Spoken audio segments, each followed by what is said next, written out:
Hi guys, welcome back to my channel. My name is Emma and I create art videos.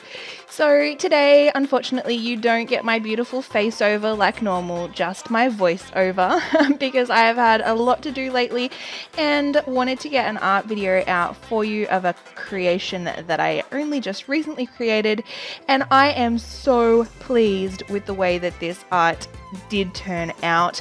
It was very different to anything that I've ever done before.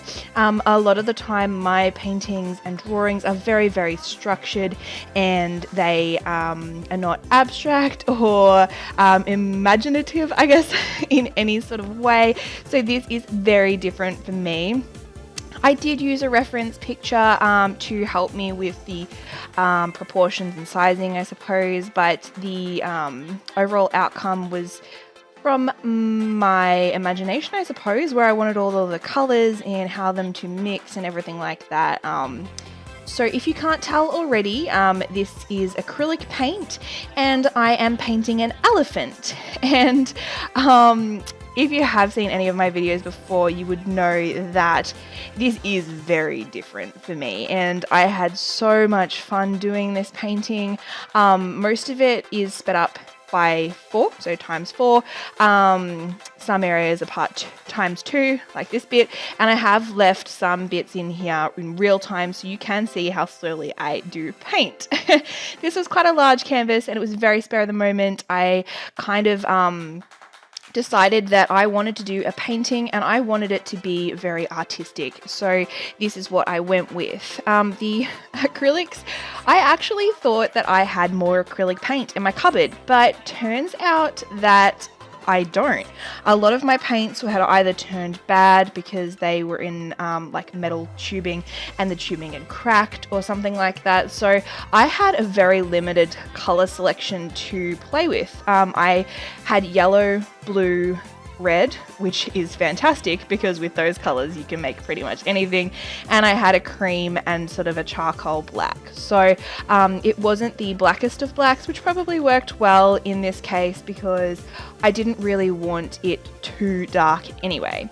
So all of the colors that you can see on this canvas I have mixed myself, and I continue to mix it when it is actually on the canvas as well, which was the main idea of this painting. I wanted it to look really artistic, I suppose, where you can see all of the brush strokes and you can see the colors blending in on each other.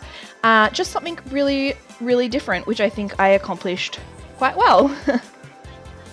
So yeah, you can see on the left hand side there is the elephant's eye, and then the trunk goes down the middle with the 2 tusks. I think I could have made the tusks slightly larger, but I think overall it looked quite nice.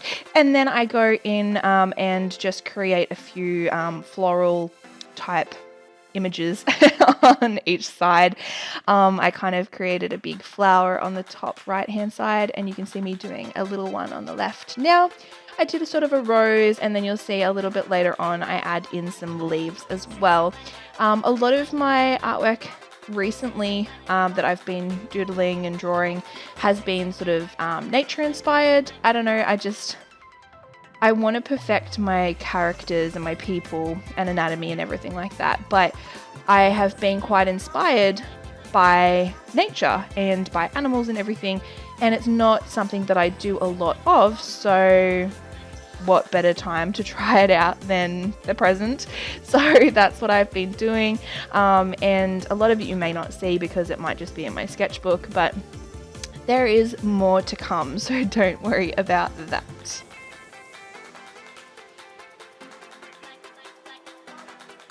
So pretty much I painted this on the 28th of June, and on that date I was certain that Bubs was going to be here. I don't know, there was just a feeling, but it turns out I was wrong. He still has not arrived, and today when I'm recording this voiceover it is the 2nd of July. He isn't due until the 6th of July or the 12th of July, depending on whose dates you go by, mine or the doctor's, but he still has a little bit of time to cook, but I was sure on this day that he was going to come. I don't know why, it just was a feeling that I had, and in the end I was wrong. But as I was painting this, I was thinking to myself, oh, wouldn't it be cool if, you know, I was able to say I painted this the day that you arrived. But I'm sure I'll have some amazing story to tell when he does arrive, because I'm sure I'll be doing something creative. Don't you worry, I always am. In this video, I've also tried to include a whole heap of different angles for you guys so you can see it from different points of view. I wanted to try and keep it interesting, and I know I love watching paintings when it is very close to the canvas. It can be a little bit hard to record it that way because, as you can see, I jump around the canvas because I like to work on everything at once. So it can increase the filming time because I am moving around. But I didn't have too much of an issue with it this time. I just tried to keep it as simple as possible and add in as many angles as I could. Also, with this large of a canvas, like, I have to keep moving the camera because it's very hard to fit in the entire thing in one screen, I suppose, and still see what's going on. But yes, that is pretty much everything that I wanted to talk about. I didn't really use any specific process. I kind of just mushed all the paints together.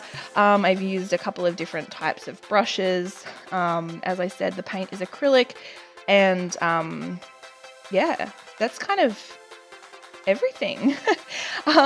If you do paintings like this and there's somewhat of a specialty to you, if you could give me any tips or tricks on anything that I could improve when I am doing this sort of artwork, that would be fantastic. I'm trying to be as loose as I possibly can, and that is definitely a challenge for me because I love structure, as I said earlier. And I know that will definitely be interesting in having kids as well, because from what I've heard, no matter how much you try and structure everything, it can be a little bit difficult, and you kind of need to work around the family. So that's definitely something I'm going to be learning, I suppose, to be more, I don't know what the word is that I'm looking for, but go with the flow, I suppose. I already do go with the flow, but I'm sure you guys know what I mean. Anyway, I'm just finishing up now with the elephant's eye, and that was probably the trickiest part because, as you're aware, I am a very impatient person and I don't like to wait for things to dry. I was also trying to stick with the rest of the painting by making sure that everything sort of flowed in together. You can see my reference picture on the right there. I definitely used that quite heavily for the eye area of this painting, but overall it turned out very, very different to the reference, and I was so happy with it. It's actually up in the lounge room at the moment. I loved it so much that I wanted to keep it for myself. It's not a lot of the time that you get to do a painting for yourself and love it so much that you want to hang it on your own wall. So I actually do have it up in the kitchen at the moment, or in the lounge room. So yeah. Anyway, I hope you have enjoyed watching the process of this painting. If you have any questions for me, please let me know about this painting or just anything in general. I look forward to seeing you in my next video, guys. Bye!